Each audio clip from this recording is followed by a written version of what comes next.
যখন কোনো বান্দা সূরা ফাতিহার একটা করে আয়াত বলে আলহামদুলিল্লাহি রাব্বিল আলামিন, সঙ্গে সঙ্গে আল্লাহ জবাব দিয়ে বলেন হামিদানি আবদি, বান্দা তুই আমার প্রশংসা করলি। আর রহমানির রহিম যখন বলে আল্লাহ বলেন আসনা আলাইয়া আবদি।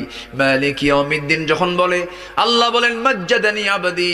এরপরে যখন বলে ইয়াকা না'বুদু ওয়া ইয়াকা নাস্তাঈন পর্যন্ত যখন বলে আল্লাহ বলেন বান্দারে তুই আমার কাছে কি চাস, প্রাণ খুলে চা রে বান্দা। ইহদিনাস সিরাতাল মুস্তাকিম থেকে শুরু করে নিয়া ওয়ালাদ-দাল্লিন পর্যন্ত যখন বান্দা বলে তখন আল্লাহ বলেন বান্দা নামাজের মধ্যে এমন প্রেমের খেলা খেললি বান্দা, তুই যা চাইলি সব আমি আল্লাহ কবুল করলাম। ওই বান্দা যখন রুকুতে যায় আল্লাহ তখন অস্থির হন।